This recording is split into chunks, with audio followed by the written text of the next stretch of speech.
Midweek eviction big boss season 18 और midweek eviction को लेकर एक बहुत बड़ी खबर है भाई। क्लोजिंग वोटिंग ट्रेंड में आखिरकार कौन इस घर से बेघर हो रहा है, यानी कि किस पर लटक रही एविक्शन की तलवार। इस क्लोजिंग वोटिंग ट्रेंड को देखकर एक चीज जो कि साफ साफ पता लग रही है कि इसमें जो फैंस है उन्होंने अपनी गुहार लगाई, यानी कि जिसने सबसे ज्यादा वोट्स करे हैं कि भाई मुझे इस बंदे को बचाना है।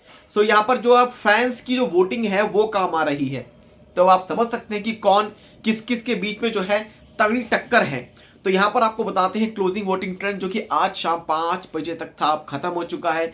एविक्शन जो कि कभी भी शुरू हो जाएगा, लेकिन इसी के चलते अब बिग बॉस का जो हाथ है ना किसी प्लानिंग में नहीं है, क्योंकि अब उनके पास ऑलरेडी ऐसे कोई नाम जो कि सामने आ चुके हैं जिन्हें वो घर से बेघर कर सकते हैं। 1 से 2 कंटेस्टेंट जो कि घर से बेघर होंगे इस मिडवीक एविक्शन में।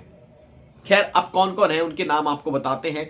हालांकि इस हफ्ते सातों के साथ एक साथ जो कि नॉमिनेटेड थे, लेकिन अब यहां पर आपको बताते हैं कि एक बात शिल्पा शिरोडकर ने हाल ही में वीकेंड कवार पर कही थी कि सलमान मेरा हो गया।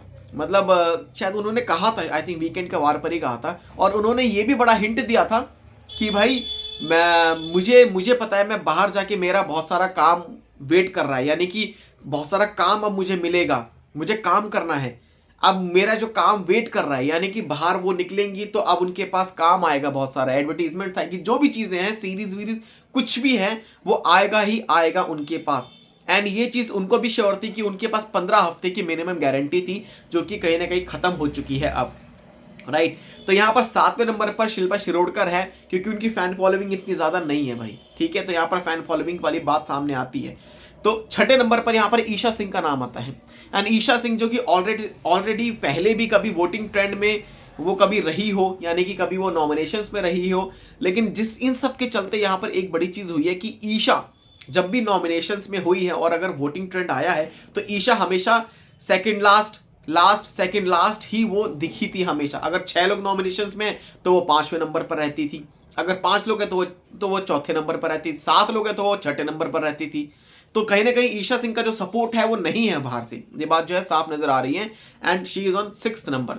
अब अगली है चुम डैरंग जो कि 5वें नंबर पर है भाई। चुम डैरंग 5वें नंबर पर अब हैं तो हैं। चौथे नंबर पर यहां पर अविनाश मिश्रा है भाई। अविनाश मिश्रा बात करें तो उन्होंने इस घर में बात करें कुछ भी चीजें हैं, चाहे चुगली वाली बात हो, चाहे अपने दोस्त को ही उन्होंने नॉमिनेट कर दिया हो, चाहे उन्हें कितना बड़ा ही एक तरह से एंटागोनिस्ट वाली जो चीजें हैं उनके अगेंस्ट दिखा दी हो, लेकिन कहीं ना कहीं इस घर में रहना इस घर में फुल्ली तरीके से कंट्रीब्यूशन देना वो किया है भाई अविनाश मिश्रा ने। लेकिन अब ऐसा लगता है कि जो 3 के चक्कर में ये जो बंदा है ना ये फंस चुका है यहाँ पर अकेले। और कुछ ऐसी खबरें भी सुनने को मिली थी कि ये कुछ बात कर रहे थे कि भाई मुझे लगता है कि ऐसे तो सूटकेस उठाना पड़ेगा, यानी कि अगर बिग बॉस ऑप्शन देते हैं कि आप टिकेंगे या आप रुकना चाहेंगे या फिर आप यहां से सूटकेस लेके आप जाना चाहते हैं, तो आपके पास ऑप्शन है। अगर सूटकेस वाला ऑप्शन हुआ तो जो है वो सूटकेस लेके निकल लेंगे, क्योंकि अविनाश को पता है कि यहां पर जो ये 3 बड़ी मछली जो कि अब आ गई है जिनकी फैन फॉलोइंग बहुत ज्यादा है, जिसमें करण, विवियन एंड रजत दलाल। भाई रजत दलाल की फैन फॉलोइंग वोटिंग जबरदस्त तरीके से है। हालांकि एक वोटिंग ट्रेंड में विवेन डेसेना जो कि नंबर 1 पर चल रहे थे भाई, अब वो मुझे नहीं पता कि क्या हुआ, बट एक बड़ी चीज है कि इन तीनों में बहुत तगड़ी टक्कर है। अब विवेन डेसेना कभी दूसरे पर होते हैं, कभी पहले पर होते हैं, कभी रजत दूसरे पर होते हैं, करण जो कि 3rd नंबर पर जो है चल रहे हैं। एंड कहीं ना कहीं करण के इस गेम को फैंस बहुत ज्यादा पसंद किया है फैंस ने। तो यहां पर ये कुछ क्लोजिंग वोटिंग ट्रेंड है कि इसके अकॉर्डिंग जो है एविक्शन होगा। And maybe bye bye Shilpa Shirodkar और maybe bye bye Isha, कुछ भी हो सकता है भाई, कोई बड़ा ट्विस्ट आ सकता है बिग बॉस के घर में।